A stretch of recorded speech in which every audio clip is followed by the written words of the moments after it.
Hello, this is Storyman, and this is part 2 of Aladdin and the Wonderful Lamp from the 1001 Nights. If you haven't seen part 1, it would be best to start there, and there will be a link in the description box down below.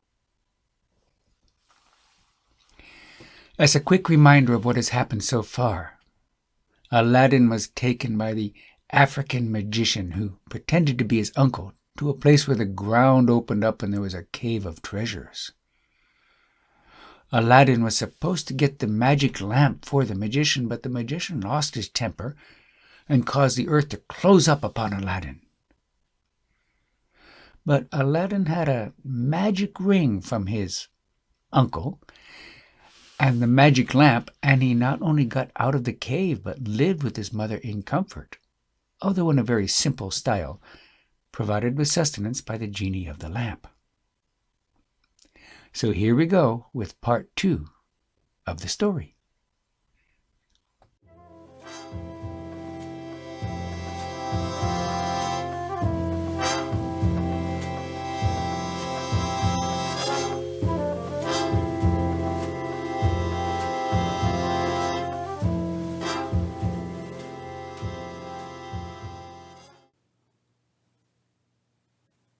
One day, as Aladdin was walking about the town, he heard an order proclaimed, commanding the people to shut up their shops and houses and keep within doors, while the Princess Balrobador, the Sultan's daughter, went to the baths and returned.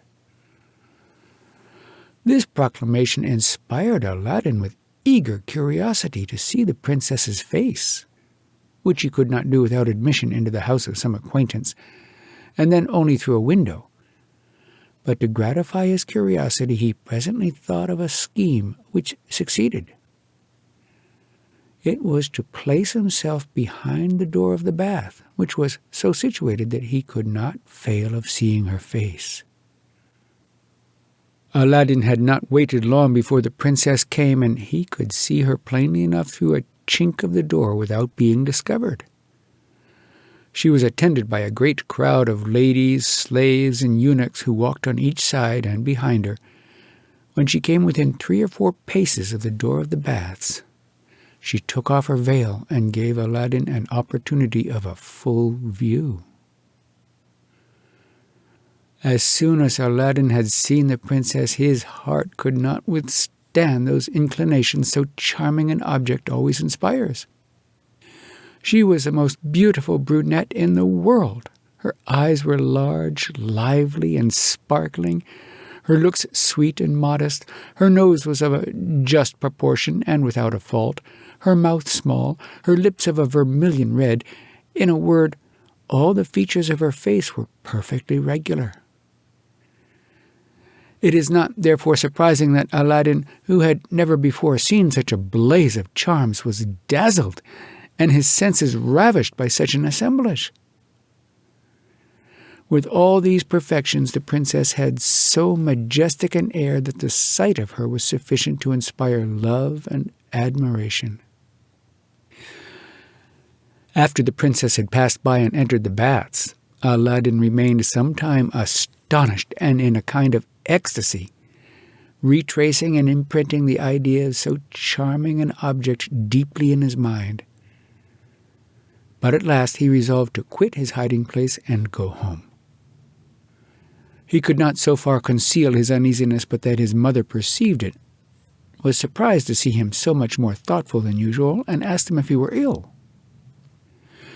He returned no answer, but sat carelessly down on the sofa and remained silently musing on the image of the charming Balrobador. After supper, his mother asked him again why he was so melancholy, but could get no information, and he determined to go to bed rather than give her the least satisfaction.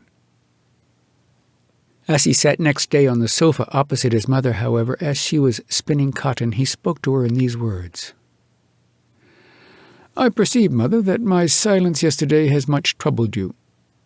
I was not, nor am I ill, but I assure you that what I felt then and now endure is worse than any disease. It was not proclaimed in this quarter of the town, and therefore you could know nothing of it, that the Sultan's daughter was yesterday to go to the baths. I had a great curiosity to see her face, and as it occurred to me that when she came nigh the bath, she would pull her veil off, I resolved to conceal myself behind the door. She did so, and I had the happiness of seeing her lovely face with the greatest security. This, mother, was the cause of my silence yesterday. I loved the princess with more violence than I can express, and as my passion increases every moment, I am resolved to ask her in marriage of the Sultan her father." Aladdin's mother listened with interest to what her son told her, but when he talked of asking the princess in marriage, she could not help bursting out into a loud laugh. He would have gone on with his rhapsody, but she interrupted him. "Alas, child," said she, "what are you thinking of? You must be mad to talk thus." "I assure you, mother," replied Aladdin, "that I am not mad, but in my right senses. I foresaw that you would reproach me with folly and extravagance, but I must tell you once more that I am resolved to demand the princess in marriage." "Indeed, son," replied the mother seriously, "I cannot help telling you that you have forgotten yourself, and I do not see who will venture to make the proposal for you." "You yourself," replied he immediately. "I go to the Sultan," answered the mother, amazed. "I shall be cautious how I engage in such an errand." "Why, who are you, son," continued she, "that you can have the assurance to think of your Sultan's daughter? Have you forgotten that your father was one of the poorest tailors in the capital, and that I am of no better extraction? And do not you know that Sultans never marry their daughters but to sons of sovereigns like themselves?" "Mother," answered Aladdin, "I foresaw all that you have said or can say, and tell you that neither your discourse nor your remonstrances shall make me change my mind. I have told you that you must ask the princess in marriage for me. I beg of you not to refuse unless you would rather see me in my grave than by your compliance give me new life." The good old woman was much embarrassed when she found Aladdin persisting in so wild a design. "My son," she said again, "I am your mother, and there is nothing that is reasonable but I would not readily do for you. If I were to go and treat about your marriage with some neighbor's daughter, I would do it with all my heart, and even then they would expect you should have some little estate or be of some trade. When such poor folks as we are wish to marry, the first thing they ought to think of is how to live.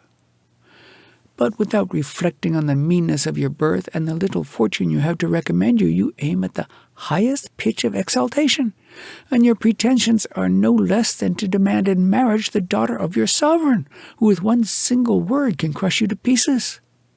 How could so extraordinary a thought come into your head as that I should go to the Sultan and ask him to give his daughter in marriage to you? Suppose I had the impudence to present myself before the Sultan, to whom should I address myself to be introduced to his Majesty? Do you not think the first person I should speak to would take me for a madwoman and chastise me as I should deserve? I know there is no difficulty to those who go to petition for justice, which the Sultan distributes equally among his subjects. I know, too, that to those who ask a favor he grants it with pleasure when he sees it is deserved. But do you think you have merited the honor you would have me ask? What have you done to claim such a favor, either for your prince or country? How can I open my mouth to make the proposal to the Sultan? His majestic presence and the luster of his court would absolutely confound me. There is another reason, my son, which you do not think of, which is that nobody ever goes to ask a favor of the Sultan without a present. But what presents have you to make? And what proportion could they bear to the favor you would ask?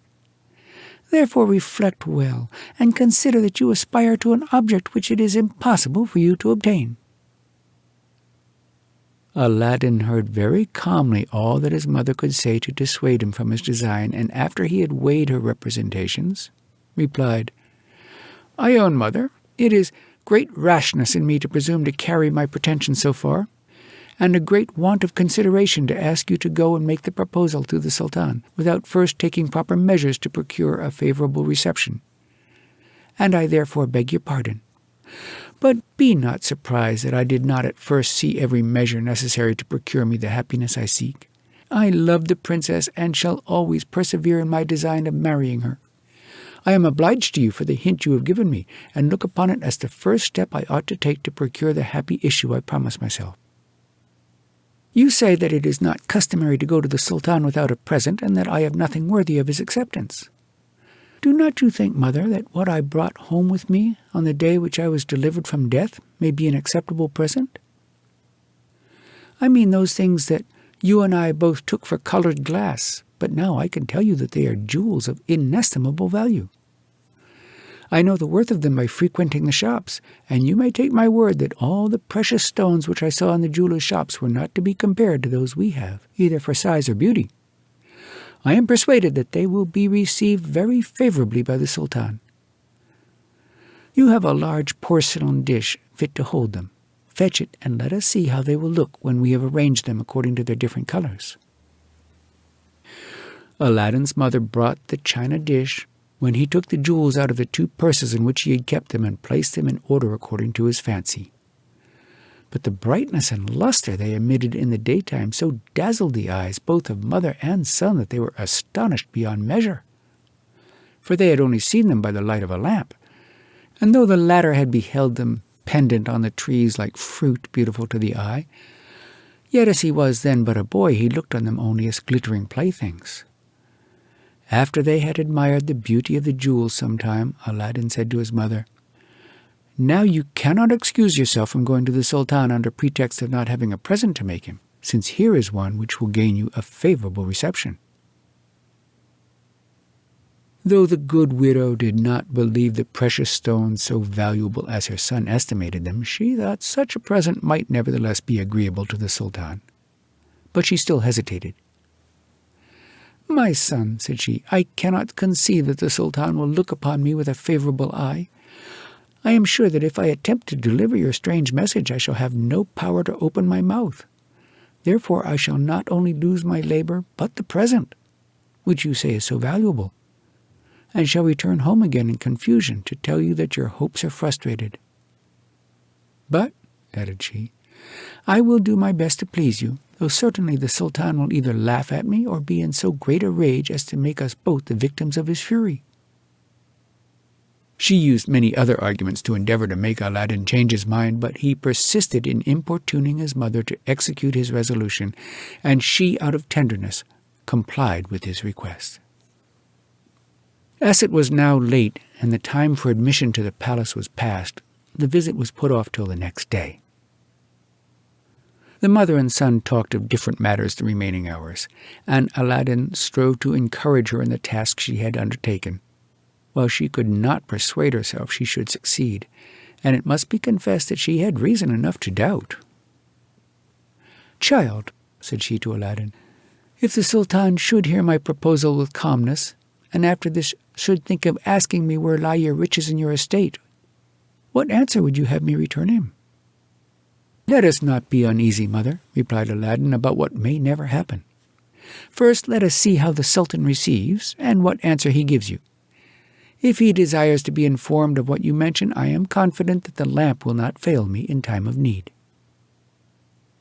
The tailor's widow reflected that the lamp might be capable of doing greater wonders than just providing victuals for them, and this removed all the difficulties which might have prevented her from undertaking the service she had promised. Aladdin, who penetrated into his mother's thoughts, said to her, "Above all things, mother, be sure to keep secret our possession of the lamp, for thereon depends the success we have to expect." And after this caution they parted to go to rest. Aladdin rose before daybreak, awakened his mother, pressing her to get herself dressed to go to the Sultan's palace, and to get admittance, if possible, before the great officers of state went in to take their seats in the divan, where the Sultan always assisted in person. Aladdin's mother took the china dish in which they had put the jewels the day before, wrapped in 2 napkins, one finer than the other, which was tied at the 4 corners for a more easy carriage, and set out for the palace. When she came to the gates, the Grand Vizier, The other viziers and the most distinguished lords of the court were just gone in, but notwithstanding the great crowd of people who had business there, she got into the divan, a spacious hall, the entrance into which was very magnificent. She placed herself just before the Sultan, Grand Vizier, and the great lords who sat in council on his right and left hand. Several causes were called, according to their order, pleaded and adjudged, until the time the divan generally broke up, when the Sultan, rising, returned to his apartment, attended by the Grand Vizier. The other viziers and ministers of state then retired, as also did all those whose business had called them thither. Some pleased with gaining their causes, others dissatisfied with the sentences pronounced against them, and some in expectation of being heard the next sitting. Aladdin's mother, seeing the Sultan retire and all the people depart, judged rightly that he would not sit again that day, and resolved to go home. When Aladdin saw her return with the present, he knew not what to think, and in fear lest she should bring him some ill news, had not courage to ask her any questions. But she, who had never set foot into the Sultan's palace before, and knew not what was everyday practice there, freed him from his embarrassment, and said to him, "Son, I have seen the Sultan, and I am very well persuaded he has seen me too, for I placed myself just before him. But he was so taken up with those who attended on all sides of him, that I pitied him and wondered at his patience. At last I believe he was heartily tired, for he rose up suddenly and would not hear a great many who were ready prepared to speak to him, but went away, at which I was well pleased, for indeed I began to lose all patience and was extremely fatigued with staying so long. But there is no harm done. I will go again tomorrow. Perhaps the Sultan may not be so busy." Though his passion was very violent, Aladdin was forced to be satisfied and to fortify himself with patience. He had at least the satisfaction to find that his mother had got over the greatest difficulty, which was to procure access to the Sultan, and hoped that the example of those she saw speak to him would embolden her to acquit herself better of her commission when a favorable opportunity might offer. The next morning she repaired to the Sultan's palace with the present as early as the day before, but when she came there she found the gates of the divan shut, and understood that the council sat but every other day. Therefore she must come again the next. This news she carried to her son, whose only relief was to guard himself with patience. She went 6 times afterward, on the days appointed, and placed herself always directly before the Sultan, but with as little success as the first morning, and might have perhaps come 1,000 times to as little purpose if luckily the Sultan himself had not taken particular notice of her. On the 6th day, after the divan was broken up, when the Sultan returned to his own apartment, he said to his Grand Vizier, "I have for some time observed a certain woman who attends constantly every day that I give audience with something wrapped up in a napkin. She always stands up from the beginning to the breaking up of the audience and affects to place herself just before me. Do you know what she wants?" "Sir," replied the Grand Vizier, who knew no more than the Sultan what she wanted, but did not wish to seem uninformed, "Your Majesty knows that women often make complaints on trifles. Perhaps she may come to complain that somebody has sold her some bad flour or some such trifling matter." The Sultan was not satisfied with this answer, but replied, "If this woman comes to our next audience, do not fail to call her, that I may hear what she has to say." The Grand Vizier made answer by lowering his hand, then lifting it up above his head, signifying his willingness to lose it if he failed. By this time the tailor's widow was so much used to go to audience and stand before the Sultan that she did not think it any trouble, if she could but satisfy her son that she neglected nothing that lay in her power to please him. So the next audience day she went to the divan and placed herself in front of the Sultan as usual, and before the Grand Vizier had made his report of business, the Sultan perceived her, and compassionating her for having waited so long, said to the Vizier, "Before you enter upon any business, remember the woman I spoke to you about. Bid her come near, and let us dispatch her business first."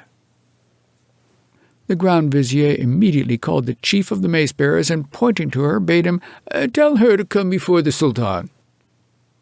The chief of the officers went to Aladdin's mother, and at a sign he gave her, she followed him to the foot of the Sultan's throne, where he left her and retired to his place by the Grand Vizier.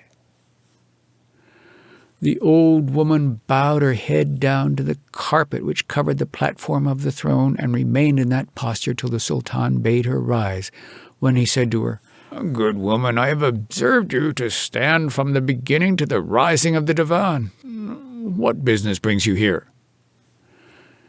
After these words, Aladdin's mother prostrated herself a second time, and when she arose, she said,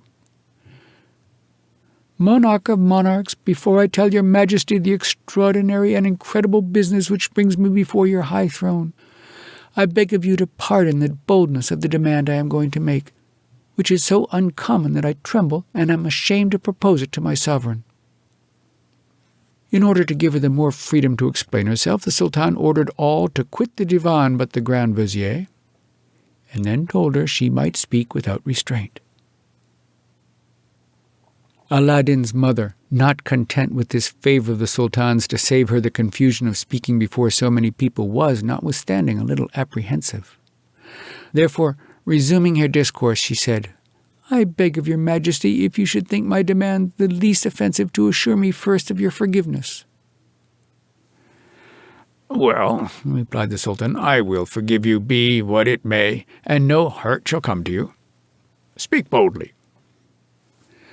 When Aladdin's mother had taken all these precautions, she told him faithfully how Aladdin had seen the Princess Balrobador, the violent love that fatal sight had inspired him with, the declaration he had made to her when he came home, and what she had said to dissuade him. "But," continued she, "my son, instead of taking my advice and reflecting on his presumption, was so obstinate as to persevere and to threaten me with some desperate act if I refused to come and ask the princess in marriage of your majesty. And it was not without the greatest reluctance that I was led to accede to his request, for which I beg your majesty once more to pardon not only me, but also Aladdin my son, for entertaining so rash a project." The Sultan hearkened to this discourse without showing the least anger, but before he gave her any answer, asked her what she had brought tied up in the napkin. She took the china dish which she had set down at the foot of the throne before she prostrated herself before him, untied it, and presented it to the Sultan. The monarch's amazement and surprise were inexpressible when he saw so many large, beautiful, and valuable jewels collected in the dish. He remained for some time motionless with admiration. At last, when he had recovered himself, he received the present, crying out in a transport of joy, "How rich! How beautiful!" After he had admired and handled all the jewels one after another, he turned to his Grand Vizier, and showing him the dish, said, "Behold, admire, wonder, and confess that your eyes never beheld jewels so rich and beautiful before." The Vizier was charmed.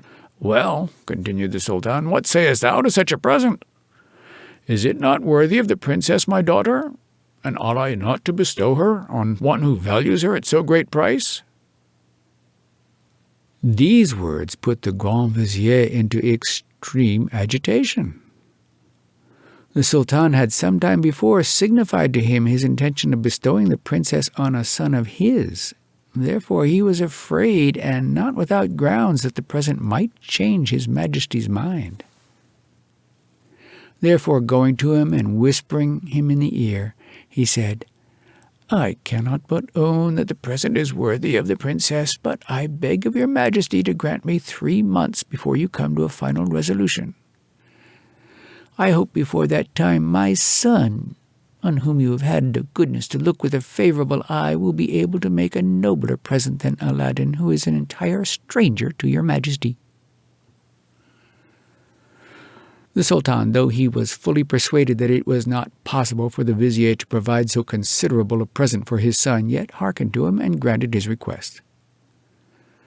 Turning therefore to the old widow, he said to her.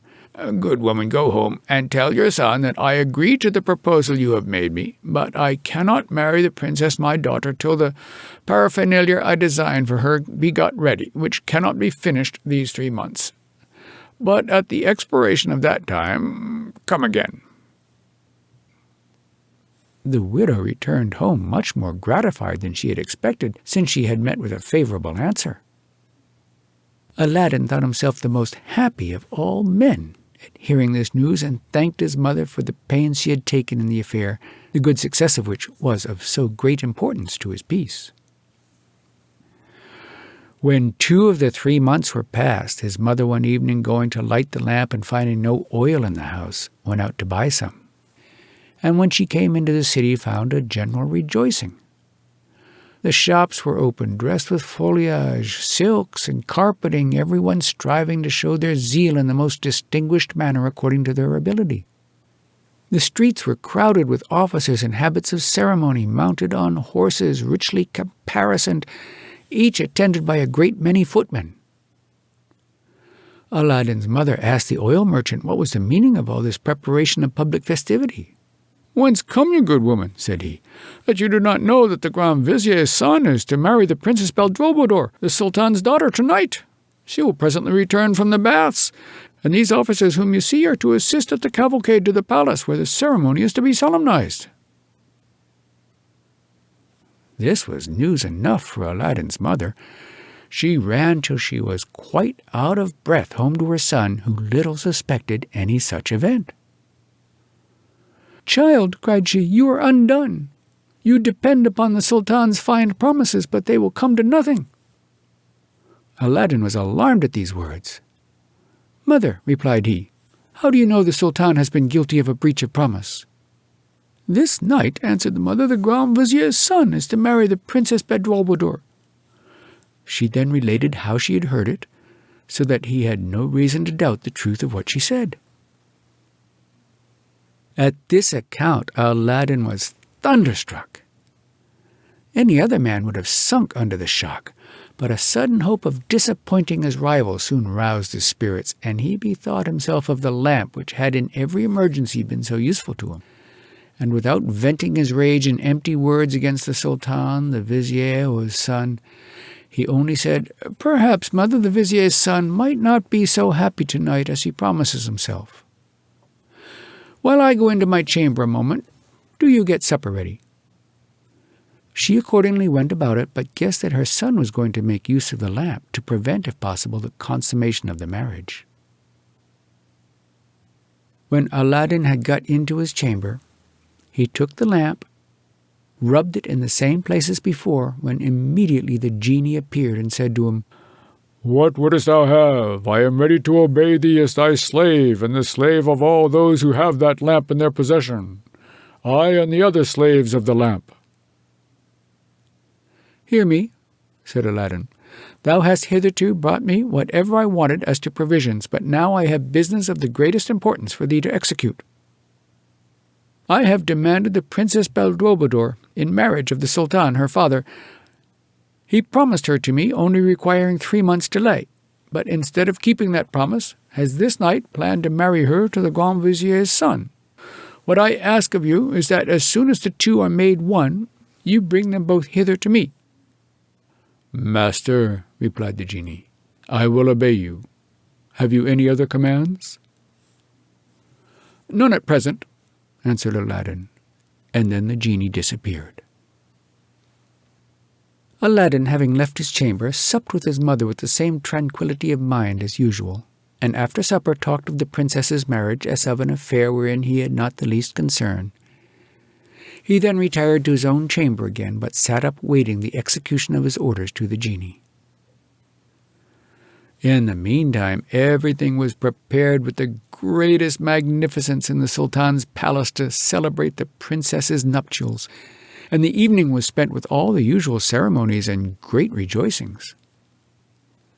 No sooner had the bride and bridegroom slipped away from the company, however, than the genie, as the faithful slave of the lamp, and punctual in executing the command of those who possessed it, to the great amazement of them both, took them up and transported them in an instant to Aladdin's chamber, where he set them down. Aladdin had waited impatiently for this moment. "Take this new married man," said he to the genie, "shut him up in the house of office, and come again tomorrow morning before daybreak." The genie instantly carried the vizier's son whither Aladdin had commanded him, and after he had breathed upon him, which prevented his stirring, left him there. Passionate as was Aladdin's love for the princess, he did not talk much to her when they were alone, but only said with a respectful air, "Fear nothing, adorable princess. You are here in safety. If I have been forced to come to this extremity, it is to prevent an unjust rival's possessing you, contrary to your father's promise in favor of myself." The princess, who knew nothing of these particulars, gave very little attention to what Aladdin could say. The fright and amazement of so surprising an adventure had alarmed her so much that he could not get one word from her. Bedrulbudour never passed a night so ill in her life, and if we consider the condition in which the genie left the Grand Vizier's son, we may imagine that the new bridegroom spent it much worse.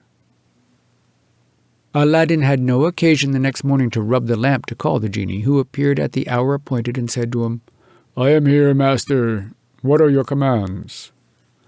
"Go," said Aladdin, "fetch the vizier's son out of the place where you left him, and carry the pair to the sultan's palace from whence you brought them." The genie presently returned with the vizier's son, and in an instant they were transported into the same chamber of the palace from whence they had been brought. But we must observe that all this time the genie never was visible either to the princess or the Grand Vizier's son. His hideous form would have made them die with fear. Neither did they hear anything of the discourse between Aladdin and him. They only perceived the motion through the air and their transportation from one place to another, which we may well imagine was enough to alarm them. The Sultan went to the room of the princess next morning and kissed her between the eyes according to custom, wishing her a good morrow, but was extremely surprised to see her so melancholy. She only cast at him a sorrowful look expressive of great affliction. He said a few words to her, but finding that he could not get an answer, was forced to retire. Nevertheless, he suspected that there was something extraordinary in this silence, and thereupon went immediately to the Sultaness's apartment, told her in what a state he had found the princess, and how she had received him. "Sir," said the Sultaness, "I will go and see her. I am much deceived if she receives me in the same manner." As soon as the Sultaness was dressed, she went to the princess's apartment, who was still in bed. She undrew the curtain, wished her a good morrow, and kissed her, but how great was her surprise when she returned no answer. And looking more attentively at her, she perceived her to be much dejected, which made her judge that something had happened which she did not understand. "How comes it, my child," said the Sultaness, "that you do not return my caresses? Ought you to treat your mother after this manner? I am induced to believe something extraordinary has happened. Come, tell me freely, and leave me no longer in a painful suspense." At last the princess broke silence with a deep sigh and said, "Alas, most honored mother, forgive me if I have failed in the respect I owe you. My mind is so full of the extraordinary circumstances which have befallen me that I have not yet recovered from my amazement and alarm." She then related her surprising adventures, which the Sultaness heard very patiently but could scarcely believe. "You did well, child," said she, "not to speak of this to your father. Take care not to mention it to anybody, for you will certainly be thought mad if you talk in this manner." "Madam," replied the princess, "I can assure you I am in my right senses. Ask my husband, and he will tell you the same circumstances." "I will," said the Sultaness, "but if he should talk in the same manner, I shall not be better persuaded of the truth. Come, rise and throw off this idle fancy. It will be strange if all the feasts and rejoicings in the kingdom should be interrupted by such a vision. Do not you hear the trumpets of congratulation and concerts of the finest music? Cannot these inspire you with joy and make you forget the fancies of a dream?" At the same time, the Sultaness called the princess's women, and after she had seen her get up, went to the Sultan's apartment and told him that her daughter had got some odd notions in her head, but that there was nothing in them but idle fantasy. She then sent for the vizier's son, to know of him something of what the princess had told her, but he, thinking himself highly honored to be allied to the Sultan and not willing to lose the princess, denied what had happened. "That is enough," answered the sultaness. "I ask no more. I see you are wiser than my daughter." The rejoicings lasted all that day in the palace, and the sultaness, who never left the princess, forgot nothing to divert her and induce her to take part in the various diversions and shows. But she was so struck with the idea of what had happened to her in the night that it was easy to see her thoughts were entirely taken up with it. Neither was the Grand Vizier's son in less tribulation, though his ambition made him disguise his feelings so well that nobody doubted of his being a happy bridegroom. Aladdin, who was well acquainted with what passed in the palace, was resolved that the troublesome adventure of the night before should again disturb the unhappy pair, and therefore had recourse to his lamp, and when the genie appeared and offered his service, he said to him, "Bring the Grand Vizier's son and the Princess Badroulbadour hither tonight, as thou didst yesterday." The genie obeyed as faithfully and exactly as the day before. The Grand Vizier's son passed the night as coldly and disagreeably, and the princess had the same alarm and mortification. The genie, according to orders, came the next morning and returned the new married couple again to the palace. The sultan, after the reception the princess had given him, was very anxious to know how she had passed the second night, and therefore went into her chamber as early as the morning before. After the same caresses he had given her the former morning, he bade her good morrow. "Well, daughter," said he, "are you in a better humor than yesterday?" Still the princess was silent, and the sultan, perceiving her to be in greater confusion than before, doubted not that something very extraordinary was the cause. But provoked that his daughter should conceal it, he said to her in a rage, with his saber in his hand, "Daughter, tell me what is the matter, or I will cut off your head immediately." The princess, more frightened at the tone of the enraged sultan than at the sight of the drawn saber, at last broke silence and said with tears in her eyes, "My dear father and sultan, I ask your majesty's pardon if I have offended you, and hope that out of your goodness you will have compassion on me." After this preamble, which appeased the sultan, she told him what had happened to her in so moving a manner that he who loved her tenderly was most sensibly grieved. She added, "If your majesty doubts the truth of this account, you may inform yourself from my husband, who will tell you the same thing." The sultan immediately felt all the uneasiness so surprising an adventure must have given the princess. "Daughter," said he, "you are much to blame for not telling me this yesterday, since it concerns me as much as yourself. I did not marry you to make you miserable, but that you might enjoy all the happiness you might hope for from a husband who, to me, seemed agreeable to you. Efface all these troublesome ideas from your memory. I will take care that you shall have no more such disagreeable experiences." As soon as the sultan had returned to his own apartment, he sent for the Grand Vizier. "Vizier," said he, "have you seen your son, and has he told you anything?" The vizier replied, "No." The sultan related all the circumstances of which the princess had informed him, and afterwards said, "I do not doubt that my daughter has told me the truth, but nevertheless I should be glad to have it confirmed by your son. Therefore go and ask him how it was." The Grand Vizier went immediately to his son, communicated what the sultan had told him, and enjoined him to conceal nothing, but to relate the whole truth.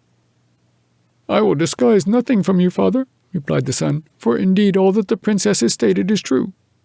Yet I must tell you that all these experiences do not in the least lessen those sentiments of love and gratitude I entertain for her. But I must confess that notwithstanding all the honor that attends marrying my sovereign's daughter, I would much rather die than continue in so exalted an alliance, if I must undergo much longer what I have already endured.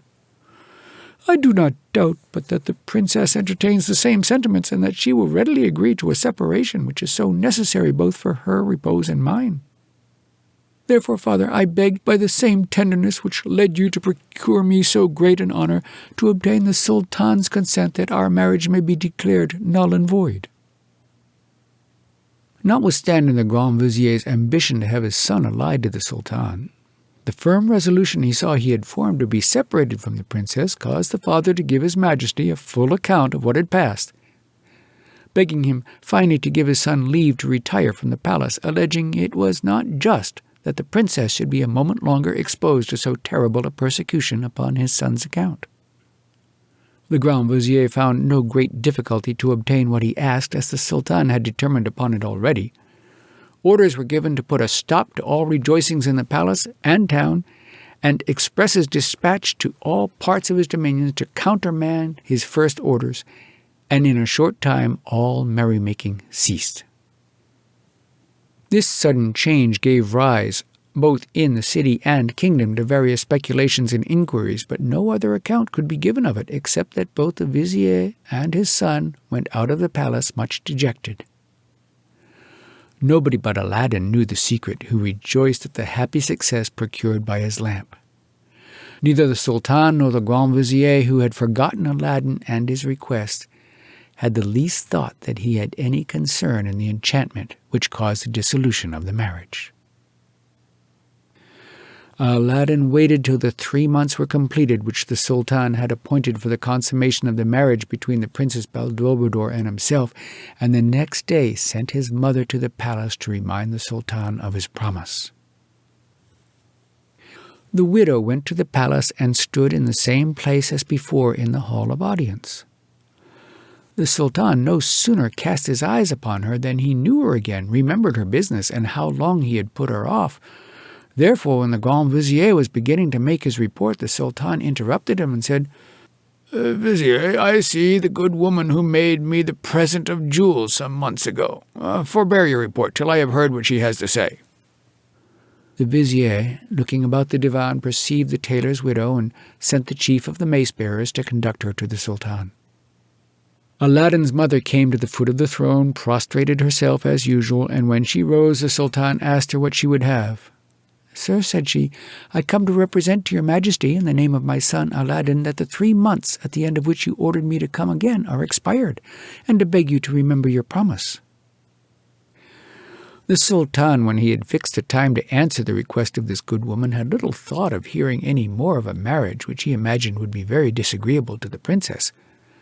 So this summons for him to fulfill his promise was somewhat embarrassing. He declined giving an answer till he had consulted his Vizier, and signified to him the little inclination he had to conclude a match for his daughter with a stranger, whose rank he supposed to be very mean. The Grand Vizier freely told the Sultan his thoughts, and said to him, "In my opinion, sir, there is an infallible way for your Majesty to avoid a match so disproportionate without giving Aladdin, were he known to your Majesty, any cause of complaint, which is to set so high a price upon the princess that, however rich he may be, he cannot comply with it. This is the only way to make him desist from so bold an undertaking." The Sultan, approving of the Grand Vizier's advice, turned to the tailor's widow and said to her, "Good woman, it is true sultans ought to abide by their words, and I am ready to keep mine by making your son happy in marriage with the princess my daughter. But as I cannot marry her without some further valuable consideration from your son, you may tell him I will fulfill my promise as soon as he shall send me 40 trays of massy gold, full of the same sort of jewels you have already made me a present of, and carried by the like number of black slaves, who shall be led by many young and handsome white slaves, all dressed magnificently. On these conditions I am ready to bestow the princess my daughter upon him. Therefore, good woman, go and tell him so, and I will wait till you bring me his answer." Aladdin's mother prostrated herself a second time before the Sultan's throne and retired. On her way home she laughed within herself at her son's foolish imagination. "Where," said she, "can he get so many large gold trays and such precious stones to fill them? Must he go again to that subterranean abode and gather them off the trees? And where will he get so many such slaves as the Sultan requires? It is altogether out of his power, and I believe he will not be much pleased with my embassy this time." When she came home full of these thoughts, she said to her son, "Indeed, child, I would not have you think any farther of your marriage with the princess. The Sultan received me very kindly, and I believe he is well inclined to you, but if I am not much deceived, the Grand Vizier has made him change his mind." She then gave her son an exact account of what the Sultan had said to her, and the conditions on which he consented to the match. Afterwards she said to him, "The Sultan expects your answer immediately. But," continued she, laughing, "I believe he may wait long enough." "Not so long, mother, as you imagine," replied Aladdin. The Sultan is mistaken if he thinks by this exorbitant demand to prevent my entertaining thoughts of the princess. I expected that he would have set a higher price upon her incomparable charms. His demand is but a trifle to what I could have done for her. But while I think of satisfying his request, go and get something for our dinner and leave the rest to me." As soon as his mother was gone out, Aladdin took the lamp, and rubbing it, the genie appeared and offered his service as usual. "The Sultan," said Aladdin to him, "gives me the princess his daughter in marriage, but demands first 40 large trays of massy gold full of the fruits of the garden from whence I took this lamp, and these he expects to have carried by as many black slaves, each preceded by a young handsome white slave richly clothed. Go and fetch me this present as soon as possible, that I may send it to him before the divan breaks up." The genie told him his command should be immediately obeyed, and disappeared. In a little time afterward, the genie returned with 40 black slaves, each bearing on his head a heavy tray of pure gold, full of pearls, diamonds, rubies, emeralds, and every sort of precious stones, all larger and more beautiful than those formerly presented to the Sultan. Each tray was covered with silver tissue embroidered with flowers of gold. These, together with the white slaves, quite filled the house, which was but a small one, the little court before it, and a small garden behind. The genie asked if he had any other commands, and Aladdin, telling him that he wanted nothing further, he disappeared.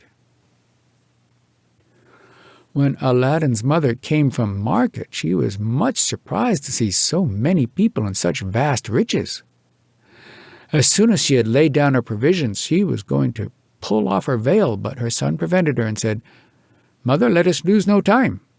Before the Sultan and the divan rise, I would have you return to the palace with this present as the dowry demanded for the princess, that he may judge by my diligence of the ardent desire I have to procure myself the honor of this alliance." Without waiting for his mother's reply, Aladdin opened the street door and made the slaves walk out, each white slave followed by a black, with a tray upon his head. When they were all out, the mother followed the last black slave. He shut the door, and then retired to his chamber, full of hopes that the Sultan, after this present, which was such as he had required, would receive him as his son-in-law. The first white slave who went out made all the people who were going by stop, and before they were all clear of the house, the streets were crowded with spectators who ran to see so extraordinary and magnificent a procession. The dress of each slave was so rich, both for the stuff and the jewels, that those who were dealers in them valued each at no less than 1,000,000 of money. Besides the neatness and propriety of the dress, the noble air, fine shape, and proportion of each slave were unparalleled. Their grave walk at an equal distance from each other, the luster of the jewels, curiously set in their girdles of gold, and the egrets of precious stones in their turbans, put the spectators into such great admiration that they could not avoid following them with their eyes as far as possible. As soon as the first of these slaves arrived at the palace gate, the porters formed themselves into order, taking him for a prince from the magnificence of his habit, and were going to kiss the hem of his garment. But the slave who was instructed by the genie prevented them and said, "We are only slaves. Our master will appear at a proper time." The first slave, followed by the rest, advanced into the second court, which was very spacious, and in which the Sultan's household was ranged during the sitting of the divan. The magnificence of the officers who stood at the head of their troops was considerably eclipsed by the slaves who bore Aladdin's present, of which they themselves made a part. As the Sultan, who had been informed of their approach to the palace, had given orders for them to be admitted, they went into the divan in regular order, one part filing to the right and the other to the left. After they were all entered and had formed a semicircle before the Sultan's throne, the black slaves laid the golden trays on the carpet, prostrating themselves, and at the same time the white slaves did the same. When they rose, the black slaves uncovered the trays, and then all stood with their arms crossed over their breasts. In the meantime, Aladdin's mother advanced to the foot of the throne, and having paid her respects, said to the Sultan, "Sir, my son is sensible that this present which he has sent your majesty is much below the Princess Badroulbador's worth, but hopes nevertheless that your majesty will accept of it." The Sultan was not able to give the least attention to this compliment. The moment he cast his eyes on the 40 trays full of the most precious and beautiful jewels he had ever seen, and the 80 slaves, who appeared by the elegance of their persons and the magnificence of their dress like so many princes, he was overwhelmed. Instead of answering the compliment of Aladdin's mother, he addressed himself to the Grand Vizier, who could not any more than the Sultan comprehend from whence such a profusion of richness could come. "Well, Vizier," said he aloud, "who do you think it can be that has sent me so extraordinary a present? Do you think him worthy of the Princess Badroulbador, my daughter?" The Vizier, notwithstanding his envy and grief at seeing a stranger preferred to his son, durst not disguise his sentiments. It was too visible that Aladdin's present was more than sufficient to merit his being received into royal alliance. Therefore, consulting his master's feelings, he returned this answer: "I am so far from having any thoughts that the person who has made your majesty so noble a present is unworthy of the honor you would do him, that I should say he deserved much more, if I were not persuaded that the greatest treasure in the world ought not to be put in competition with the princess, your majesty's daughter." The Sultan made no longer hesitation, or thought of informing himself whether Aladdin was endowed with all the qualifications requisite in one who aspired to be his son-in-law. The sight alone of such immense riches, and Aladdin's quickness in satisfying his demand without starting the least difficulty at the exorbitant conditions he had imposed, easily persuaded him that he could want nothing to render him accomplished, and such as he desired. Therefore, to send Aladdin's mother back with all the satisfaction she could desire, he said to her, "My good lady, go and tell your son that I will wait with open arms to embrace him, and the more haste he makes to come and receive the princess my daughter from my hands, the greater pleasure he will do me." As soon as the tailor's widow had retired, overjoyed to see her son raised to such exalted fortune, the Sultan put an end to the audience, and rising from his throne ordered that the princess's eunuchs should come and carry the trays into their mistress's apartment, whither he went himself to examine them with her at his leisure. The 80 slaves were conducted into the palace, and the Sultan, telling the princess of their magnificent appearance, ordered them to be brought before her apartment, that she might see through the lattices that he had not exaggerated in his account of them. In the meantime, Aladdin's mother got home and showed in her countenance the good news she brought her son. "My son," said she to him, "you have now all the reason in the world to be pleased. The Sultan, with the approbation of the whole court, has declared that you are worthy to possess the Princess Badroulbador, and waits to embrace you and conclude your marriage. Therefore you must think of making preparations for your interview, which may answer the high opinion he has formed of your person."